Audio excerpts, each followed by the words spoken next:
Afternoon, everybody. I'm going to kick us off. I can see that people are still coming into the room, but important for us to start on time. My name is Katie Jacobs. I work for the CIPD, and I'm going to be your host for this, our latest webinar. Over the next 45 minutes or an hour or so, we're going to be discussing what perhaps is the hottest topic for many people professionals right now, hybrid working, what it is, how to get it right, and what mistakes to avoid.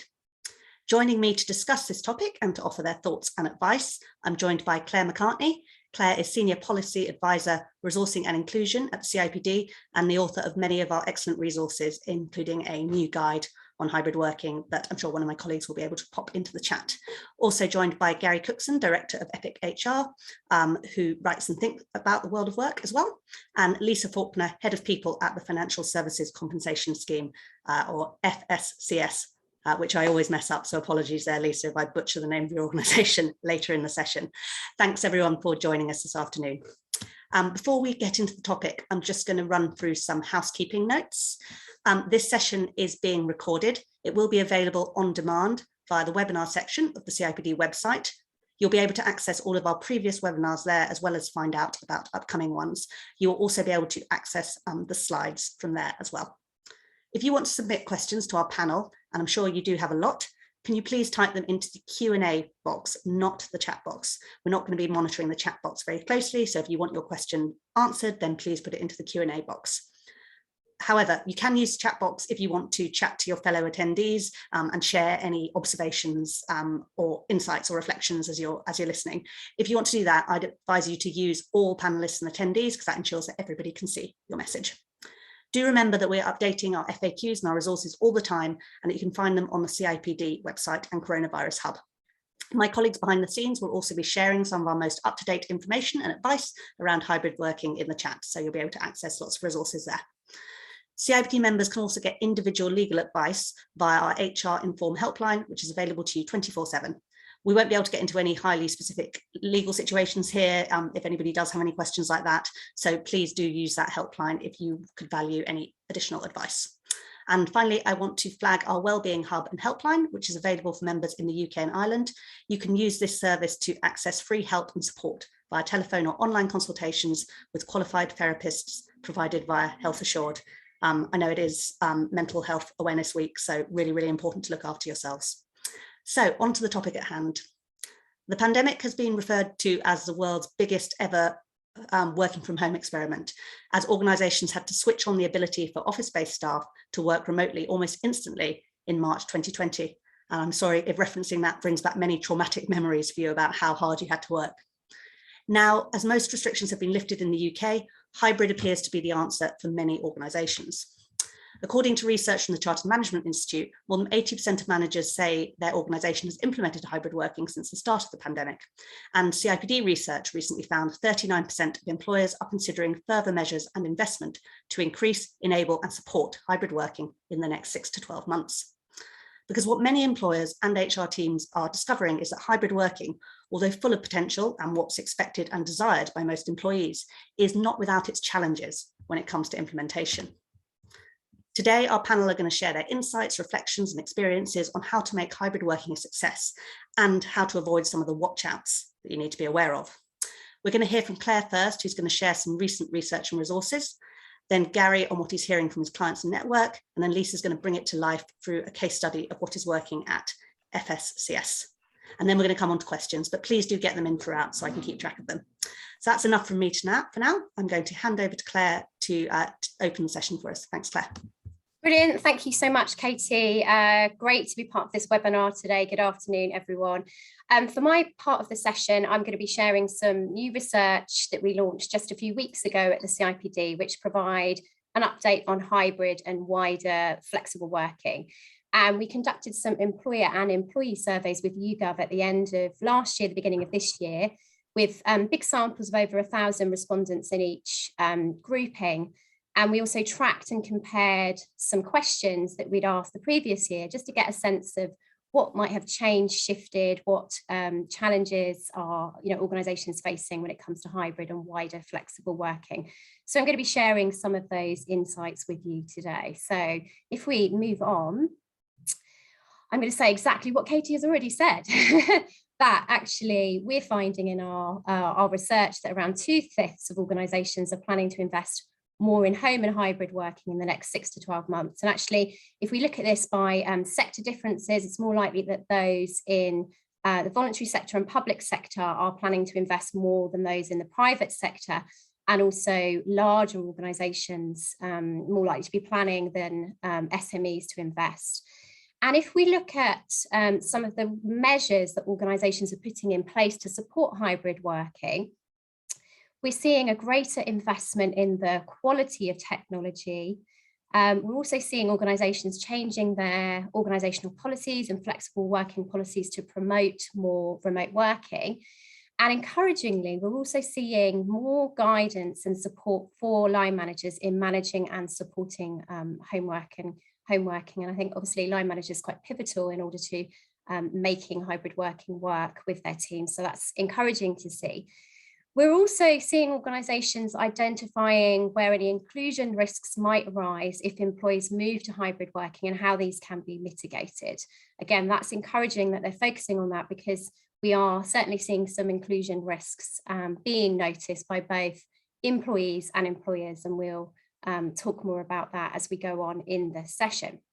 So let's move on to look at some of the benefits, but also some of the challenges that employers are reporting when it comes to hybrid working. And we can see some of those benefits probably around things we might expect. So improved work-life balance for employees, better job satisfaction, but also coming through quite strongly, employers are reporting greater business flexibility and greater agility through increased remote and hybrid working, which I think is positive.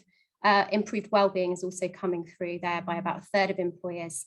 But if we look at some of the challenges, again, it's around increased stress or mental health problems through people working remotely, and difficulty in working is expected for employees who lack space or privacy when working from home. We've certainly seen that throughout the pandemic and beyond. We're hearing more kind of conversations around loneliness, which might be certainly impacting upon people that are working more remotely and might be living kind of in single households as well.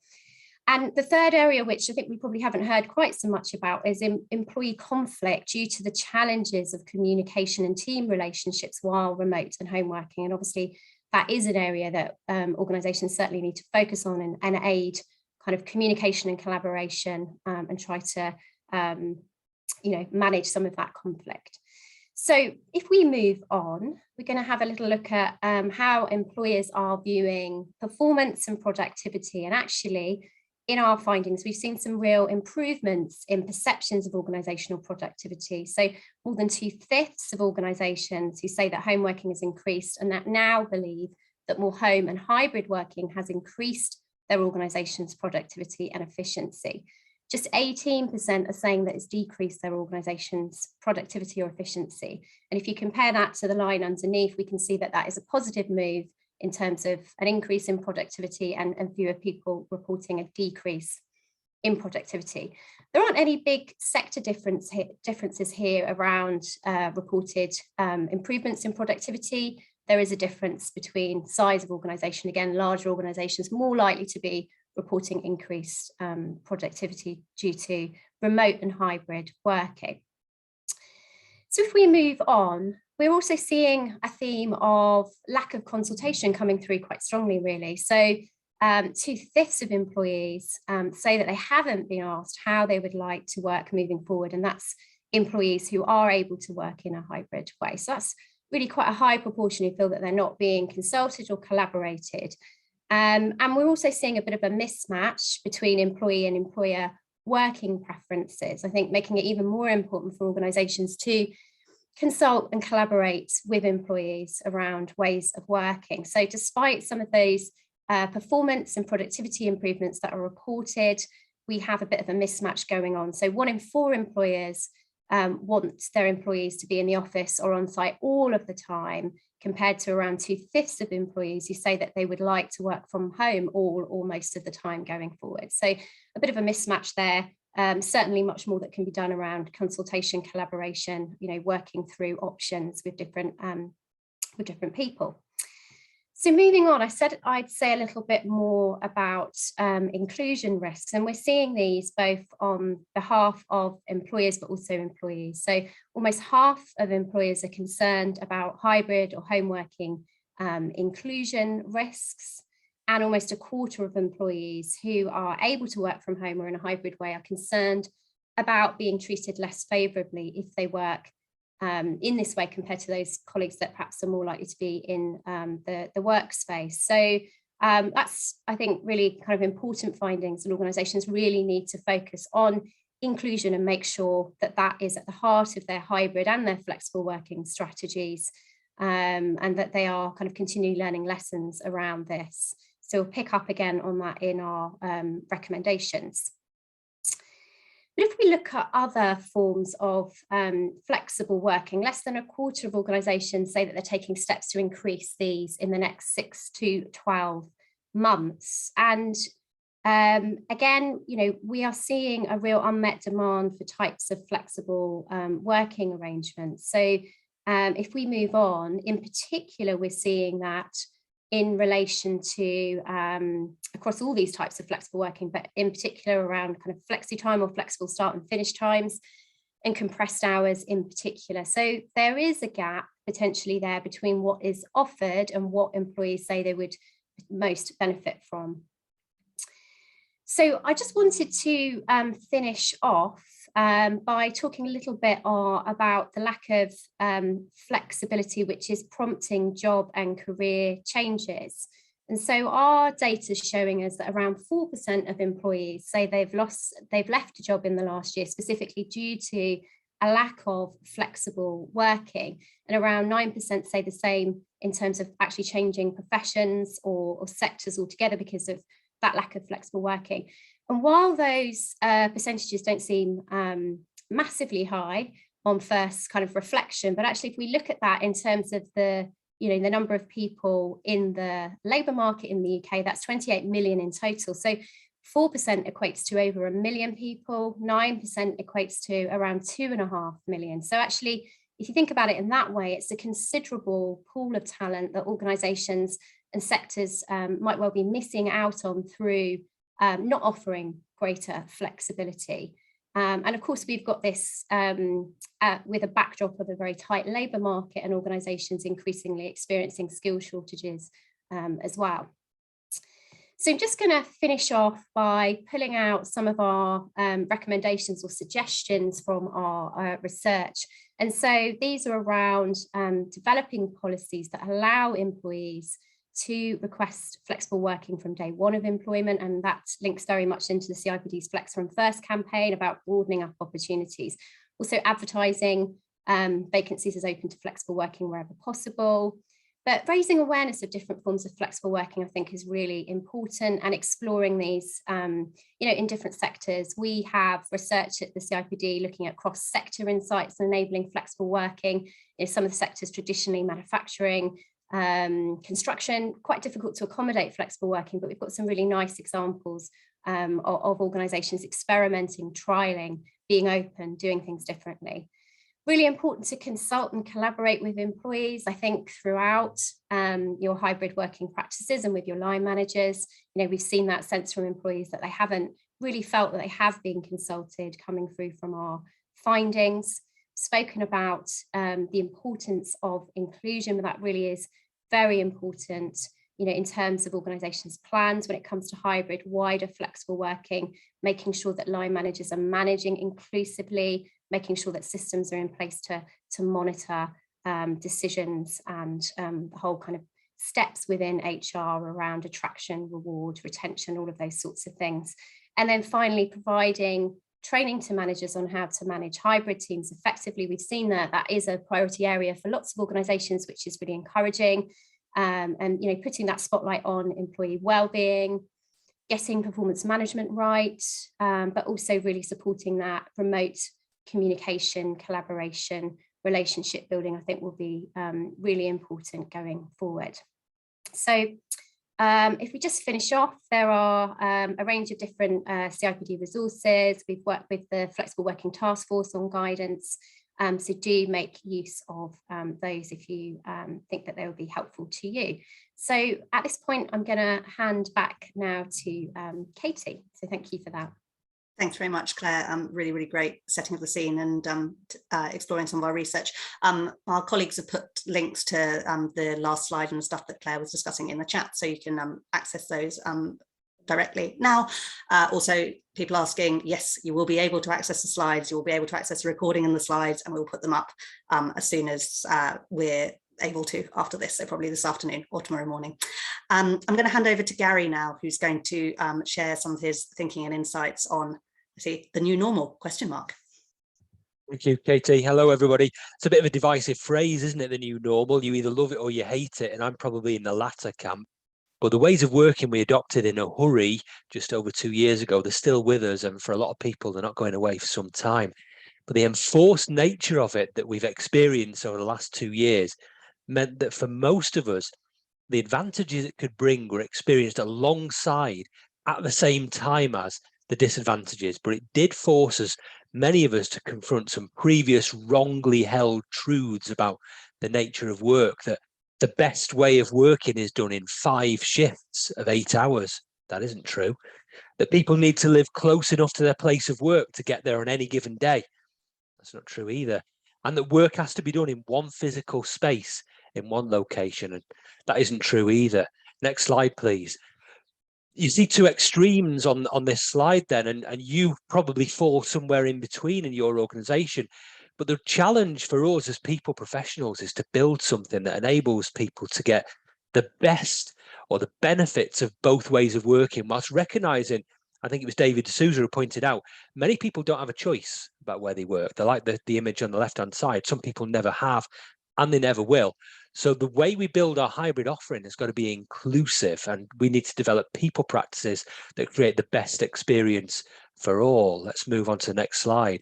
So if we adopt hybrid working, we need to be really clear on what we mean by that. Is it work from anywhere, anytime, or is it set days a week at home? Is it something that applies to everybody in your organization or just to some? There was a survey done by Understanding Society last year, and they showed that 88% of UK workers feel they want to work in the traditional workplace for at least some of their time, and that's going to please Jacob Rees-Mogg and maybe a few others. So the office isn't dead yet, but it's clear we're not going to be returning to the old normal just yet. HR Review, an academic journal, they suggested that around 3/4 of us would actually accept a pay cut if we could retain remote working for a few days a week. I'm not part of that 3/4. I don't know anybody else who is, but that's the research. But people do need some level of face-to-face interaction. And in many cases, and this is the Rees-Mosses of this world, they crave it. So our people practices have to be able to operate across the different types of working realities that we're all going to face in the future. We're going to have some people fully remote. We're going to have some people fully face-to-face. And in the middle, this great amorphous mass of people doing hybrid. So what do people need to do in a hybrid workplace future? On the next slide, I'll show you a few things that will help. Firstly, I think there's got to be something noticeably different about the experiences in both places, home, the office, to give them both some attraction and distinction. Otherwise, we run the risk of Jacob Rees-Mogg coming to you and saying, you may as well come back to the office if it's exactly the same as working at home. So it's got to be different. Secondly, there's a big risk of personal injury claims. My wife's got carpal tunnel syndrome from spending time on the kitchen table with her hands like this, and that's not good. Working at home now and again might not be an issue, but if you're going to be doing it potentially for years and years, decades maybe, lots of the week, then we're storing up a lot of potential personal injury claims. We've got to focus on the setup people need. In terms of communication skills, what I mean here is not the technology that allows communication, but the skills needed to use it. Remote working needs a much greater proficiency in reading, but especially in writing. And we need to make sure that all of your employees have got those skills. We need to focus on the internal communities as well, internal networking and relationship building. We already do this with externally facing remote communities. They're called your customer base. You're not co-located with them and you get on with them really well and you maintain good relationships. We now need to bring that mindset into the people profession so that we can nurture those internal communities in the same way that the marketing team does for the external communities. We've got to trust people to make the right choices without building loads of processes around things, and manage people's expectations that there isn't going to be the same degree of choice for everybody.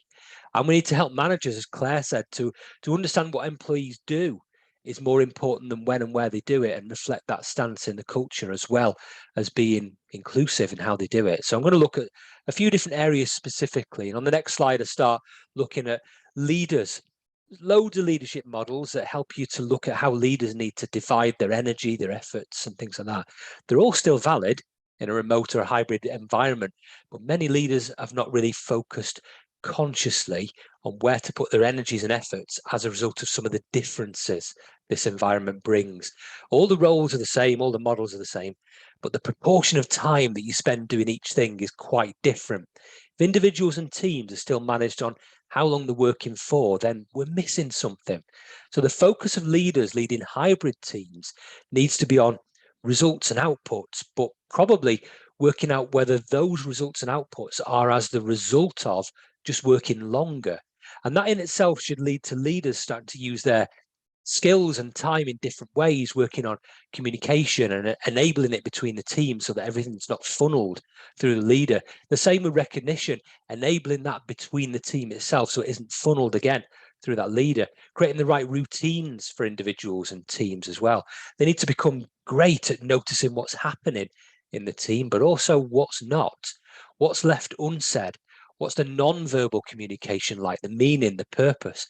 Now, many leaders, and you'll know some of these, they can cope well with that. They're brilliant at it. But you also know some that are going to struggle. So a key role for us as people professionals is to almost start again with leadership development and enable the right skill set for people. On the next slide, I talk about teams. Very few teams, when they moved to remote working, realize that everything changed. Now, there's a very familiar model you see on screen. When co-located teams are first put together, they tend to follow these or similar steps. But when they moved to remote working, no matter what stage they were out of this Tuckman model, everything was reset, it changed. And the same is true of teams that have been working remotely and which are now going hybrid. The model is again reset. Everything needs to be done again. So why did few teams focus on this? Well, they were in the middle of a pandemic. They had better things to do. It wasn't the time.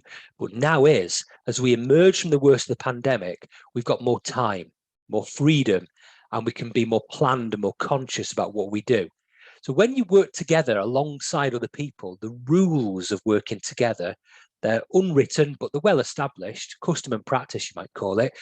But when you're remote or hybrid, you have to write that kind of stuff down. You have to make it explicit. Things like when and how the leader of the team is going to deal with certain situations, what the information flow is like around the team, the preferred communication methods, how the team's going to manage meetings and the expectations around behavior, how the team's going to be administered based on where its different members are going to be. So teams need to be given structure to be able to operate remotely or hybrid effectively. Just like Claire said, we can lead to conflict if we don't. We can't leave that to chance. The next area on the next slide talks about some of the physical changes. Remote working, done in somebody's home like I have here, should be a source of energy, a space to work with minimal interruptions, the benefit of no commute, quiet, focused stuff. That leaves the office to be that place of collaboration, face-to-face interactions, and those serendipitous water cooler moments that Jacob Rees-Mogg wants us all to have. But that needs some real careful design and implementation, comes with loads of challenges. And we can't have a very rigid approach, rigid mindset of what a workspace, whether that's remote or physical, is. It's not a good thing. It's all got to be really flexible to cope with a very wide range of different types of work, because work isn't just definable by where or when it takes place, but by what work is being done, and whether that's synchronous alongside other people or the opposite. I'll explore that in a second. So on the next slide, you see some images of what work might be like. In essence, though, it has to be different. Can't be rows of desks, cubicles, and the odd meeting room. The balance of all that has got to change. We need different types of spaces. Spaces like touchdown spaces where you can work for short bursts of time before moving somewhere else. You need flexible spaces with things on wheels, chairs and tables, so you can move them around, create the space that works for you and whoever else is there at that moment with plug and play technology. You need areas that are a bit like the atmosphere you might have in a library, or you might have in a bedroom like this, where you can't be interrupted, very quiet, enables focused work to do. Hot desking facilities that you can book for a whole day and work with your team or other people. And we might need the fixed settings that you're more used to. That needs real conscious choices. And the delivery of all of this is way more than just asking people to work some days at home and some days in the office. We need to be ultra flexible. It's got to be tailorable to the needs of the individual, not just the way they need to work, but what work they are doing. And that means that hybrid working isn't and could never be the same for everyone. And on the final slide, I share with you a model that I have developed to help us think about this. If we break roles down into semi-distinct responsibilities, you can work out which of your duties, all of them, fit into which of the different boxes you see there. When you look at jobs in that level of granular detail, it might well be time consuming, but it gives you a very different way of looking at hybrid working. It isn't something that can be solved by looking at just individual preferences, certainly not by looking at days of the week or by looking at jobs, but by looking at the duties and activities that each job has. And if you aggregated that, saw a bigger picture of it, that would enable you and your organization to work out what percentage of different activities fit into each of those 4 boxes there. Then you can make more informed decisions about real estate, technology, and the employee experience. And then you can overlay individual preferences and circumstances too. So every type of work needs a very different type of space and a different type of technology. And looking at it that way will enable you then to build an organization around this so that we do what it says on the slide and form follows function. And with that, I shall finish and have a little bit of a drink and a breather, and I'll hand back over to Katie. Thank you. Thanks, Gary. That's great. Definitely deserve a sip of water after taking us through all that. I'm going to hand over to Lisa now. Lisa's going to talk us through how this has all come to life in her organisation, the FSCS. Sorry, I did apologise. Did warn you this would happen. Would encourage people to get your questions in because the panel are here to help. Otherwise, you're just going to have to put up with me suggesting my own questions. So, Lisa, over to you. Thank you. Yes, it's not easy to say FSCS, especially when you're answering the telephone, I found. So yeah, you get a variant of initials, so don't worry about it. Yes, so hello, I'm Lisa. I'm the head of people from the Financial Services Compensation Scheme. Now you know why we call it the FSCS, because it's really long. We work with the regulatory family as part of the UK government's sort of claim operation, really. So if a firm goes under, or your independent financial advisor goes bust, your bank or your credit union goes under, we are the people that step in to pay you back. So that's kind of what we do. We are independent to the government though, and we are funded contentiously by the finance industry, who pay a levy to us so that we can pay people back. So that's kind of what we do in a nutshell. We're very small. If you think about it, the Financial Conduct Authority, the FCA, the regulator, has about, I think, at last count, about 3,000 members of staff. We've got 244 in our current head count. So we're quite small.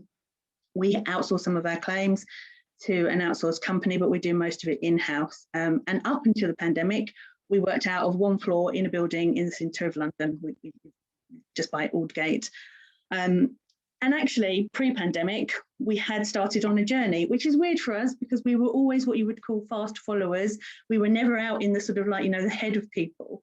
But for some reason, we had already started on this journey. So in 2019, we said quite boldly, all of our jobs from day one can be done flexibly. We put it into all of our ads, and we asked the line managers to be specific as to why the job could be done flexibly, not the other way around. It's quite interesting, actually. There were a couple of teams that would hold out and say, no, these things have to be done. We can't possibly work from home. Nobody can work from home, which is really funny because obviously about a year later, suddenly everybody could work from home, weirdly enough. And it really showed, actually, really shone a light on the roles that can't be worked from home all the time. So we noticed for our facilities team, for instance, who knew that you have to come into a building and run the water and flush the toilets. Otherwise, your system's back up and you have to spend thousands of pounds resalinating your water tanks. So, you know, you've got a small amount of people who have to be in the office, and the biggest majority really didn't. So that was quite an interesting one. Apologies for this, but we binned all of our forms. Our flexible working forms went in the bin in 2019. I don't care why people want to have flexible working.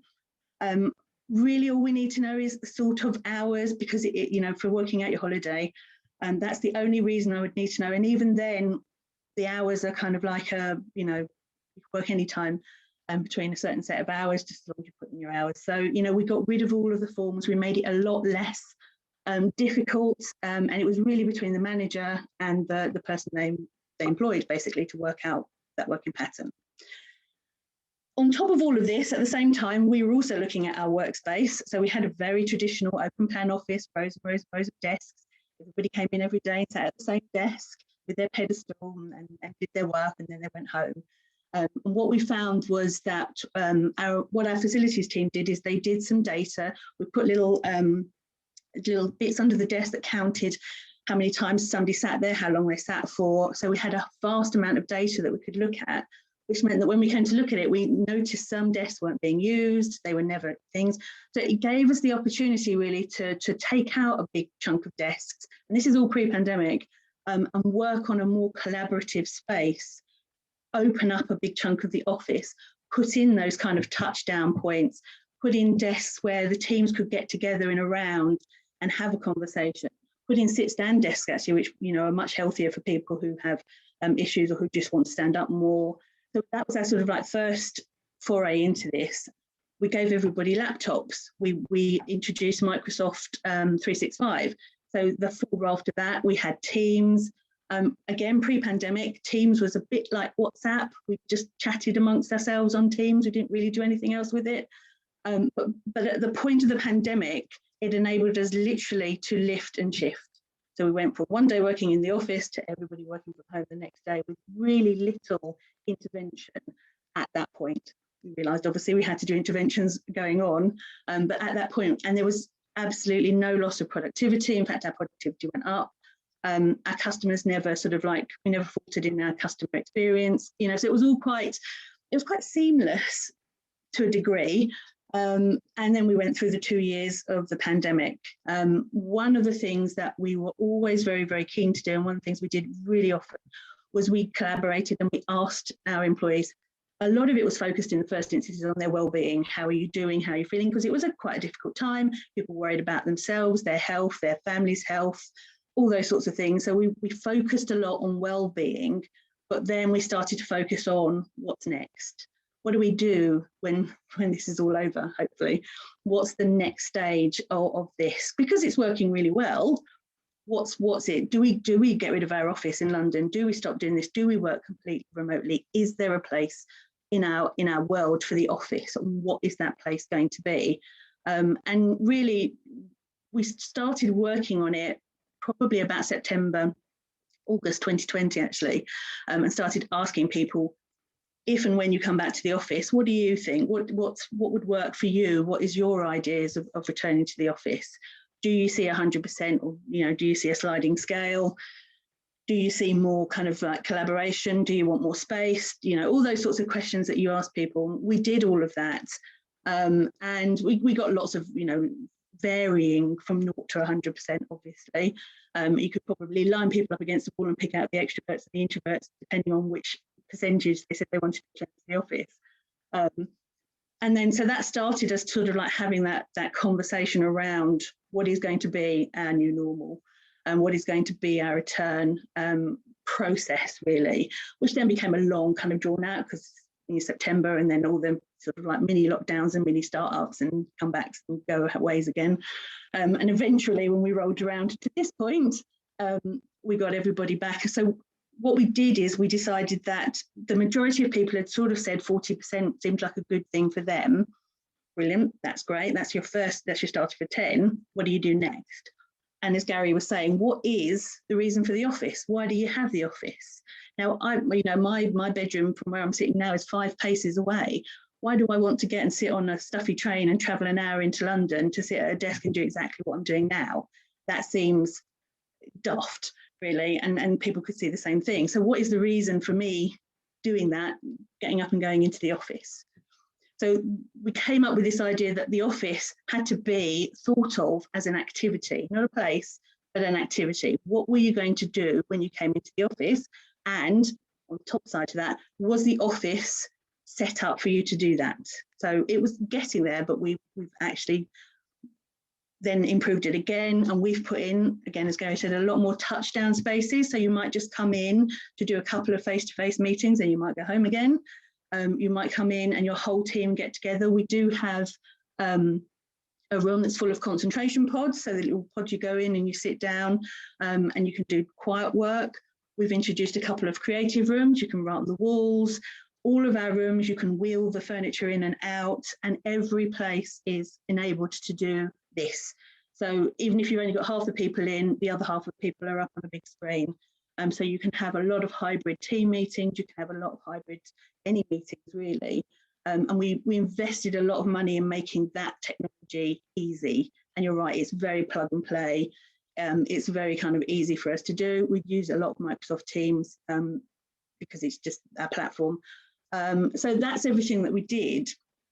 And one of the things we also did is then we started to ask the managers, what are you doing? What's happening with your team? What's your thoughts around this? And we've got a really great team. Our MI and analyst team are fabulous. They're spread out across the country. A couple of them moved to the north during the pandemic. And the 40% thing was like, well, what do we do? And actually the manager and the team have worked out how they manage that 40%. So the guys that live further out come down for a week, a month, and they work out what they're going to do to get the best time out of that week. So they do a lot of their get-togethers, they do a lot of their team stuff. They'll also do some social stuff.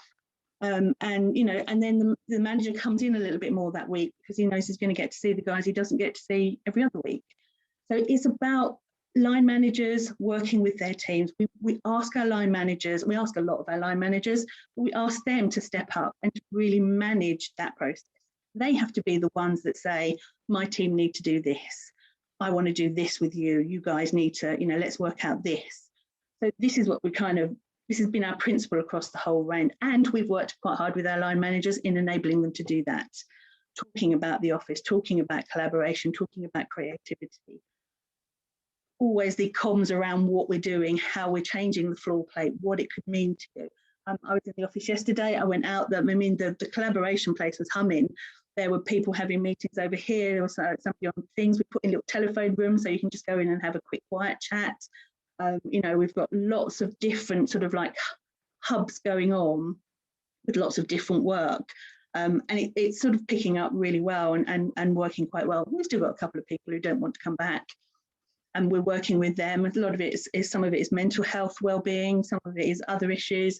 You have to sort of like recognise that there are some people who have been much heavily impacted by this than perhaps some of us have been. So, you've got to kind of work on it on a personal basis as well as a team basis, as well as an organisational basis.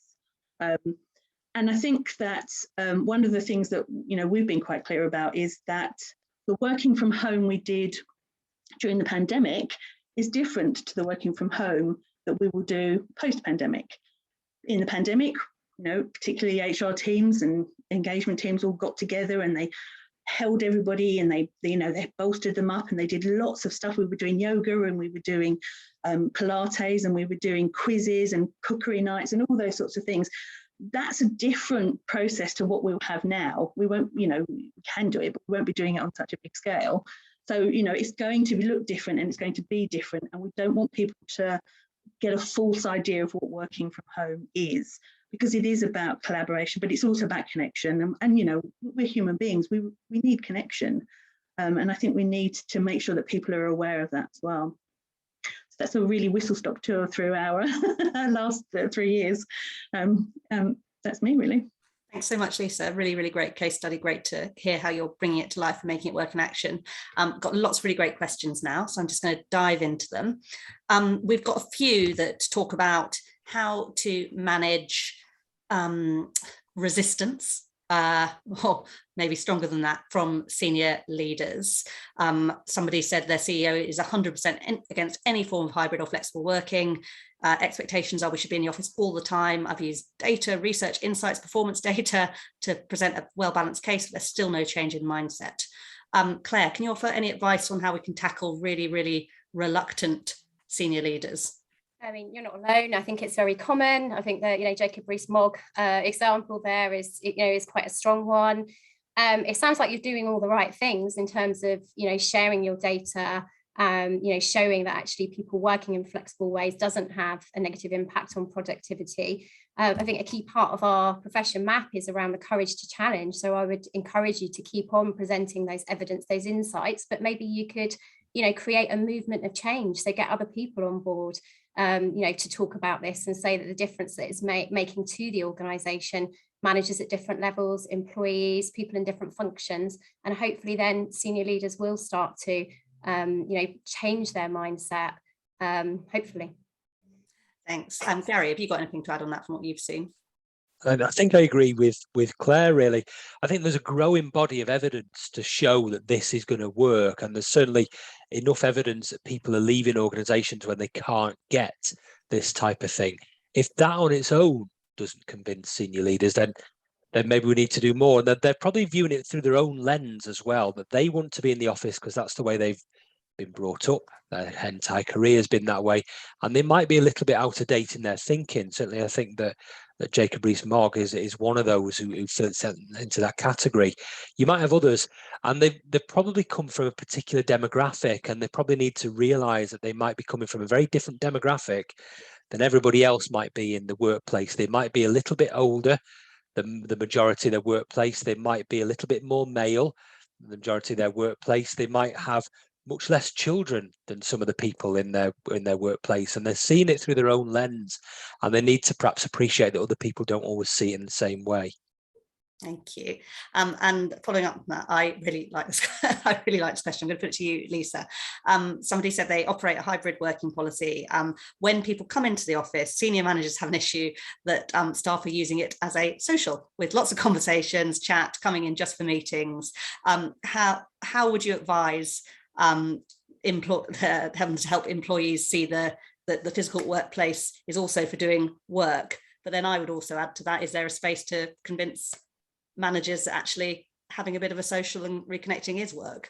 Yeah, absolutely. That is what we see. We want to see that. I want to see people chatting in the corners. I want to see people going out for lunch and going out for drinks afterwards. That is part of the reason for people to come in. And that's not to say that work isn't going on. I don't know about you, but a lot of the chats I have at work are about work. And those actual, those small, my boss, David Blackburn, and I often say, I can swing round and ask him a quick question and then swing back. Or we can have a 5-minute chat. And at the end of it, I'll ask him a quick question and I get my response, I turn around and I'm done. But that's taken 5 minutes, but only 30 seconds of it was the question I asked him. Actually, and the rest of it has been all around whatever we wanted to talk about. So there's a thing about, sort of like, there's nothing wrong with people coming in and chatting. We don't want to go back to the days of Dickens where everybody sat in rows and nobody was allowed to speak or laugh. We want to people to have that. And okay, if you see that your productivity is failing, then there might be a bigger issue at hand. But if your productivity is staying the same and everybody's getting everything done, and just because they're in the office and potentially not, for instance, our coders, so we have a lot of people who do coding, and they keep saying to me, I get so much more done at home, I can sit at home and I can literally code constantly for 10 hours. God, I did not.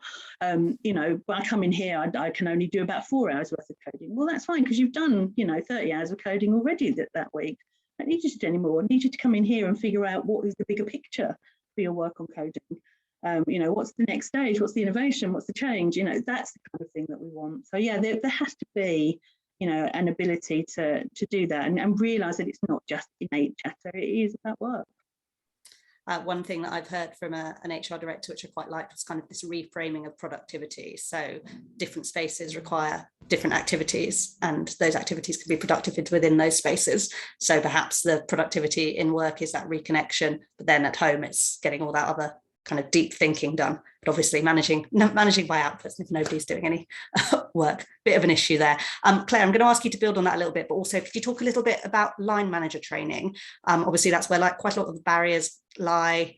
What would you advise? What does good line manager training look like?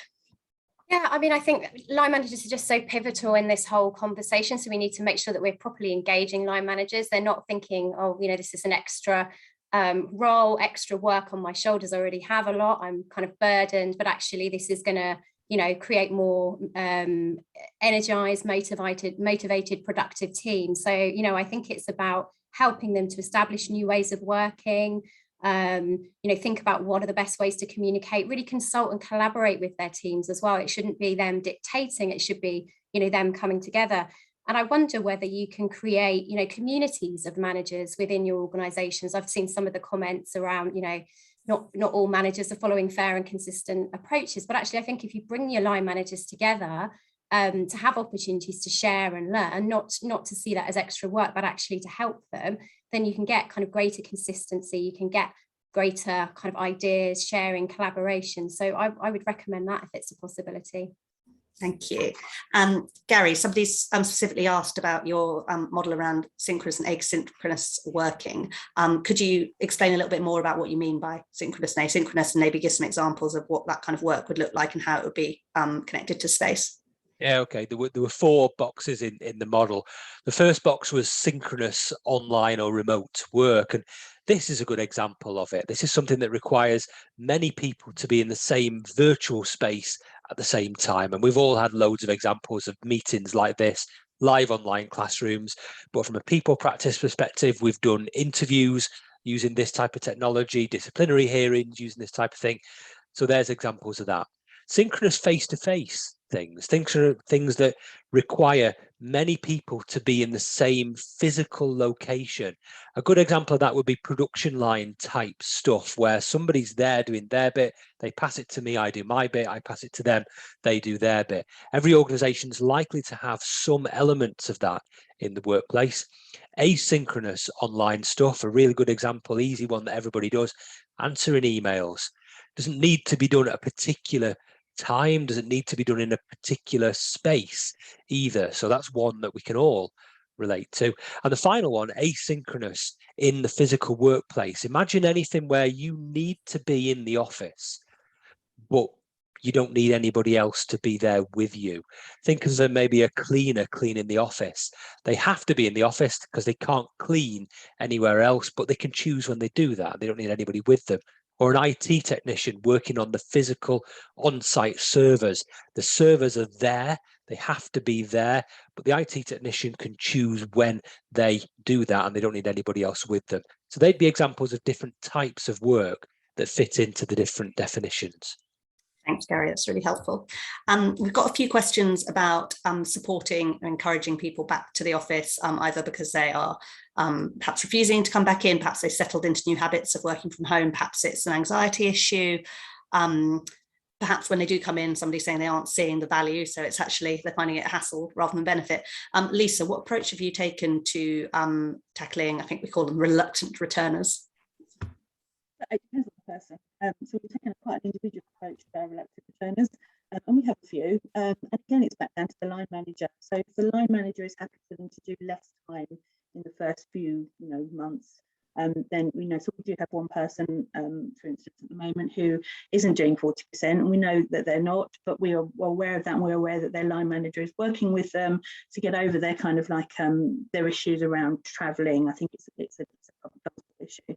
That they have, so so you have to do it on an individual basis, but there is a point, I think, where you need to potentially get a little tougher with people. There's a whole kind of contractual element to this, if you like, that says, at the moment our contracts say you have to be in the office 5 days a week, so we haven't changed them. We've just put in a sort of like a smarter working policy that allows us to run it slightly differently, but contractually, we have it's a reasonable request. So you can play the contractual card. Don't really want to if I can help it, because I don't think that's the best way to get the best out of people. And then finally for the sort of more, so we've got a period, we do 40%, but to be honest, we're very flexible around that, and we'll look at sort of like, you know, if you're doing 30 to 40%, we're quite happy actually. So it's about your flexibility within your flexibility as well, and not being too rigid about it. And back to the coders, a lot of them will say to me, I can do so much more at home. This is a waste of my time. And that's going back to the line manager saying, please, let's see how we make this not a waste of their time. Let's see where we can get the benefit out of them coming into the office. What are you doing that is you know, sort of drawing benefit from this? And actually, to be honest, those questions have tailed off over probably the last month, actually. So in the first few weeks, months back, a lot of people were saying this isn't working, I could be doing a lot more at home. But I've noticed that actually those have sort of tailed off, and we're left now really with the very sort of like people who've got some quite emotional or health issues that are the ones that are really, really reluctant to return. Thank you. And what I'm hearing from a lot of the HR leaders that I work with is once people go back in, they realise that actually it's pretty good, or it's worth their while, and then it just becomes kind of a gradual increase. Lisa mentioned kind of the contractual element, and Claire, Gary, I think get both of you to answer this from a slightly different angle. Somebody's asked, they have a flexible working policy in place, which is a formal process. Their hybrid working is more principles based, and kind of about that conversation and decision between manager and employee. Is that appropriate, or would you advise a more formal policy procedure? So maybe Claire, first of all, you could tackle kind of informal versus formal, and Gary, maybe you can share a bit about what you're seeing in the organisations you work with. Yeah, I mean, I think there are probably pros and cons of informal versus formal, but you know, I think it has been helpful with hybrid to have that informal, you know, certainly up front, because organisations have been trialling, adapting, employees have also been, so you don't want things kind of written in stone actually if you're continuing to learn and develop from that. And we know that a lot of employees actually really want informal flexibility. That's something that's come through from our research. So I think it's about just trying to get the balance right within your organisation. You know, obviously employees are entitled to make a right to request flexible working, and that will be a formal process. Others might want more of an informal approach. They might need kind of more informal flexibility for ad hoc situations, or, you know, perhaps staggered start and finish times on certain days. So I guess probably the best advice is to talk to the individuals and work out solutions that, you know, are going to kind of meet those needs, that are also going to meet the needs of the team as well. Thank you. And Gary, just quickly, what are you seeing in terms of how many organisations are actually changing their T's and C's versus having a more informal approach? I think some are really tempted to do it, but I would advise against that. I think keeping that principles-based approach, that I think it was Charlotte who raised the question, I think that's very much the appropriate way of doing it. Flexible working and hybrid working are two different things. They do overlap, and there's some common ground. You've got a procedure and a policy for flexible working. But hybrid working is about what works for the team, and the team has processes, the team has things it needs to get done, and the team needs to work that out between itself. And there shouldn't be a one-size-fits-all approach to terms and conditions or policies and procedures that underpin hybrid working. So principles and general frameworks is definitely the way I'm seeing organisations do it successfully, and the way I'd recommend too. Thank you. I'm just going to take two more questions, I think, and then we'll wrap up. Lisa, one for you. Vicky says she's interested to hear about the flexible working and the collaboration space you've got. What advice would you suggest to organisations that perhaps don't have much space or budget to change the space that they have? I suppose, I mean, we don't have a massive budget either, I have to say, or a massive space, actually, to be honest. First off, we did spend money on the data capturers, because what we didn't want to do is take out, you know, 50 desks that people were sitting at. So these little things that sit underneath the desk, and they sit in the meeting rooms as well, and they just capture your data. So it's a really good point to start, actually, because it really shows which desks are being used, which desks are not being used. But also you can sort of like, you can almost do a tally sheet if you want to on a daily basis, if you haven't got the data, you know, the money to spend on the I think it's called Occupy, I think, so it's a little thing that sits under the desk. You have to do a lot of comms about it, where you tell people that you're not spying on them, but it's just counting sort of like, you know, legs under a desk. So yeah, so that's an interesting, because when you work from that really strong data point, you've got a really strong case for what you do and how you do it. If you've got a very small space, then you need to probably be a little bit more flexible around how you do things. Can you remove desks? If you can't, is there a different configuration that you can do? Can you take those dividers away so that it opens up, you know, sort of like a flatter space? I mean, dividers were put in the days when people were doing lots of telephone calls, which people don't do now. You know, is there space for you to take off your Teams and go somewhere else so you're not annoying everybody? But can you take out those dividers? Can you move your desks around so that they are more, you know, sort of like formed in a different way? They're not in long lines, which is what ours were. You know, we put the desks into groups of 4. We've faced people to each other so they can see each other. You know, so all those sorts of things you can do it. And I think there's always going to be a cost involved, because anytime you want to move a desk, I don't know about in your place, but every time I want to move a desk, you know, IT and facilities have to get involved, and IT have to move, you know, 3 million bits of data out of the floor to move a desk. So I don't know quite how that works in other places, but, you know, basically we used a lot of data, and when we didn't get any, you know, design people in. I mean, we just sort of went, well, we think this will work, and went and looked at other offices, to be honest, as well. So we went and had a look around a couple of other offices that were doing this kind of collaboration space really well. And we got invited in, and we went round, and we looked at what they were doing, and we kind of, you know, I'm a great fan of borrowing with pride, as my boss would call it, not stealing, but borrowing with pride, what other people look like. So it's always a good idea to go around and have a look at other people and see if there's something that you could do in your office, but on maybe a smaller, maybe slightly cheaper scale. I'm sure you're going to get lots of messages now you put that out there, people asking to come and look around your office, so we'll hold you to that. Just time for one more question. So I'm sorry that I haven't got to the people who've just put them in when we've got 5 minutes to go. Put them in earlier. Claire, you talked a bit about inclusion. Somebody's asked about tackling proximity bias. Could you talk a little bit about how we make sure that there's equity of progression for people, no matter where they are? I mean, I think this is where, you know, really good training for line manager comes in, because ultimately they'll be the people that are determining kind of those progression and development opportunities. So I think it's about making sure that, you know, they understand that they should be looking at the development, the progression, the support, giving opportunities to everyone, regardless of where they're working, and, you know, instilling that in the messages that you're giving out throughout the organisation. Really important. Thank you. Okay, because that was a quick answer, I will do one more question. I'll put it to Gary.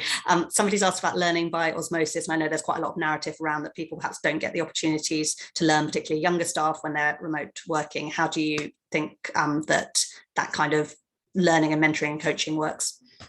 Okay, there's a few things you could do here that would help with that.